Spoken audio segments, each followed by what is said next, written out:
first, we continue our coverage as Baltimore Mayor Brandon Scott defends his office's expenditures.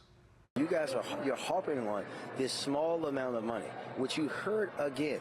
Nothing illegal was done here. But is it appropriate? If it's not illegal, then it's appropriate.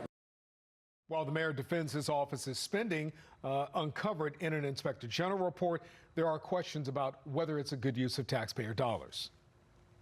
But maybe nothing illegal, but the ethical side of this is extremely highly questionable. Fox 45's Mackenzie Frost digs into this issue. She joins us live from the State House tonight with more. Mackenzie. Mary and Kai, we know that the mayor is defending the spending coming from his office, but we're also asking other city leaders if they believe it's appropriate. The spending from Mayor Brandon Scott's office has captured headlines, while the mayor sees nothing wrong with how his office has spent tax dollars from Baltimore City residents. We're not talking about misuse of funds, and you're talking about a fraction of the mayor's office budget, even though folks are trying to make it look like this was something done illegal. This is not that. Arguing his office isn't doing something that hasn't been done by prior mayoral administrations. Do you believe, even if it's been going on, is that an appropriate use of taxpayer dollars? And then also, though, I know that your office spent nearly $4,000 on a goodbye party for somebody who never left and is still making almost $200,000. Why is that okay? Yeah, I think, Mackenzie, we know that you guys want to make this out to be something that is not. Again, it's not just the city of Baltimore. The state of Maryland has skyboxes and have had them forever. And again, you're harping on this small amount of money, which you heard again. Nothing illegal was done here. But is it appropriate?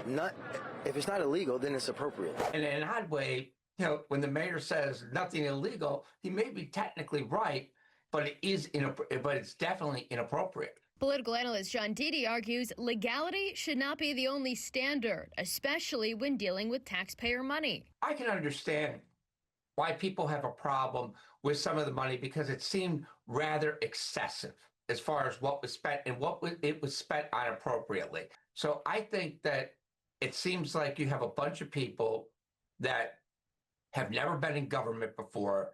They get that taste of power and they realize, hey, I've got a magic credit card. After days of silence from the Baltimore City Council following the Inspector General's report and Mayor Scott's comment to Fox 45 News, if it's not illegal, then it's appropriate. We reached out again Tuesday, asking, is that the standard elected officials should hold themselves to when explaining how tax dollars are being spent?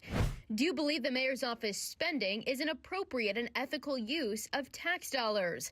Councilman Mark Conway, the only member to respond, telling Fox 45 News, quote, I believe the standard is higher than that. We must be able to justify how every taxpayer dollar improves the lives of working people in Baltimore. We're in the full swing of things now, 43 days. So. Tuesday, we questioned the Senate President, Bill Ferguson, who represents part of Baltimore City, about the issue. As a city taxpayer, do you believe that that's an appropriate use of taxpayer funds? And is that the standard that elected officials should be using, saying if it's not illegal, then it's okay?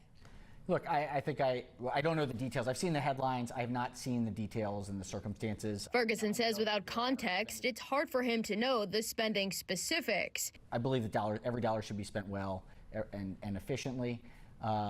You know, I believe the mayor is an ethical, honest person. Meanwhile, Dede says it's not surprising many inside City Hall aren't talking about this issue. You have a situation where the mayor of Baltimore is a very powerful position. And some, he says, may fear their job is on the line if they don't get in line with what the mayor's office wants. Now, we're following public records requests to try and learn more information about how the mayor's office is spending your money and who's benefiting.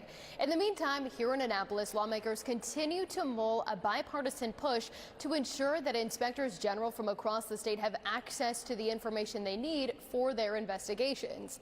Senate President Bill Ferguson tells me that a work group may be formed to look at national standards as this bill continues to be debated, and we'll be sure to keep you updated as we learn more information. Live in the State House, Mackenzie Frost, Fox 45 News. I'm Mary Bubala. Thank you for watching. Here's another video for you to watch. Also take some time to subscribe to our YouTube channel.